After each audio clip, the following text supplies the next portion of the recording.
between financial stability and chasing your dreams.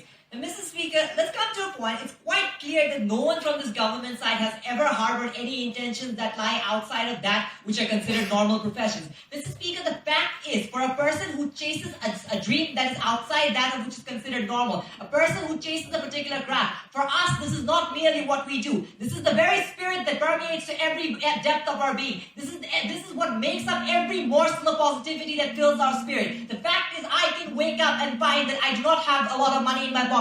True, but the fact is, if I do wake up and still am doing something which I find pleasure with, that still will provide me the force needed to keep going. Mr. Speaker, the fact is, they come and they believe that there exists only two extremities, where you're either filthy rich or where you're completely broke. The fact is, there exists a middle ground. You can chase your dream and you can make a viable living while not becoming very rich and not staying broke at the same time. The fact is, there exists this middle ground which does sort of distort the image of financial brokenness or complete financial instability that they seem to tie with chasing your dreams. Now let's see what else they talk about. Please wait, I'm not taking it. Dreams are transient. We change our dreams from time to time and decide different things. Well, sir, if you believe that your dreams are that transient, then those were never your dreams to begin with. If a person has a true dream, if a person chases a true craft, that is who he is. That is his very identity. And that is something which can never be transient. The fact is, after the day after my father died, I could wake up, I wrote a poem, and that made me feel happy because that is my craft. Edwin Van der Sar, after the death of his wife, flew straight 2 days later to play in a game in the Manchester Derby. Why? Because this craft gave him pleasure. The fact is, our craft is not merely what we do. It is what brings a smile to our face. It is what makes up our happiness. And that is something which cannot be clouded by mere fears of financial instability, in which angle their complete argument does not hold at all. Now, what else they talk about? Financial liabilities, family liabilities. You cannot make your family happy. Well, my good sir, you make this choice at a stage in your life when you don't have a financial liability. If you can envision your future like that, who tells you to go fuck a woman without protection? The fact is, you are in that state in your life in which you can make that decision. Hence, your complete and utter absoluteness, you tie to this case, you tie to the chasing of your dreams is irrelevant and does not hold at all. Yes, ma'am, you're right.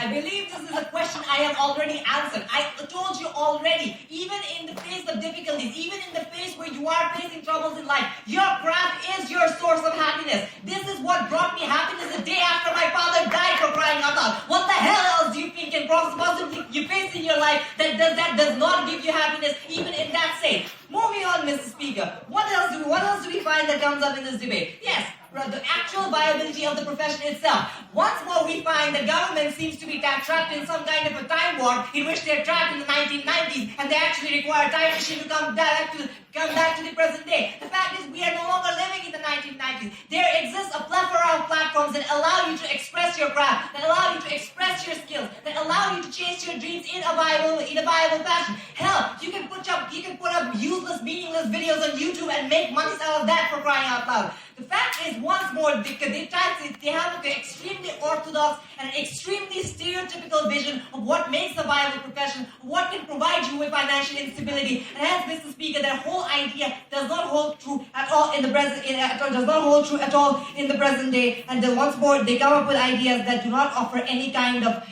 viableness whatsoever. Mr. Speaker, our craft is not just something you want to go to a job and to do this for. A craft is something, it is a way of life. The fact is, if a person has been doing something all his life, he's been doing a job, a particular profession, 20, 30, 40 years, that has become his life. A very simple question to all. Is it worth turning your entire life into something you don't want to do just because of something that other people tell you you will get, or just because of fears that other people engender you with? The fact is, why would you not chase the path that you want to just because of the fears of others who are too cowardly to tread that path? The fact is, a person who truly is gifted, a person who truly is passionate about his craft has every chance of attaining the success that other people do through a more conventional profession, through his profession that he chases.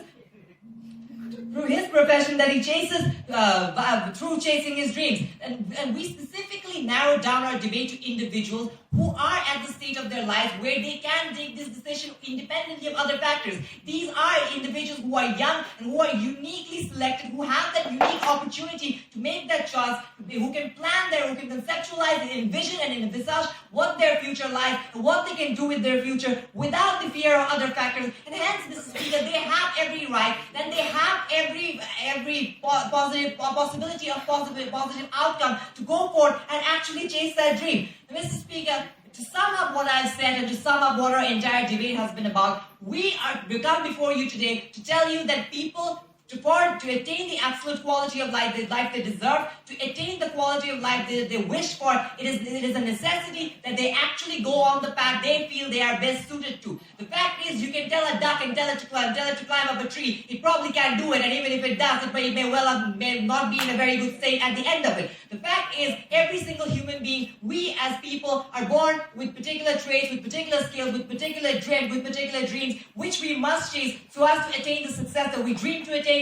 so as to attain the success that we wish to attain, and so as to attain the path in life that ultimately gives us happiness. Even the people that they talk about, the individuals they talk about who actually, after attaining a stable financial footing, who after attaining a certain degree of financial stability in a profession, say a lawyer at 40 who suddenly wants to become an artist. But again, once more, even in this scenario, a person who at that stage wishes to make that change can still be subject to financial liabilities because he took those liabilities in the first place, which was because he took that particular profession in the first place. Unless a person has a perpetually unlimited amount of money, even if at 40 he decides to make that switch from one profession to other, he can still run out of cash or chasing that dream. Hence, Mr. Speaker, would it not be better even in that scenario to have that person made that choice when he was 24, when he had every scope to chase his dream, when he should have chased his dream? And with that, Mr. Speaker, I would like to conclude. Thank you.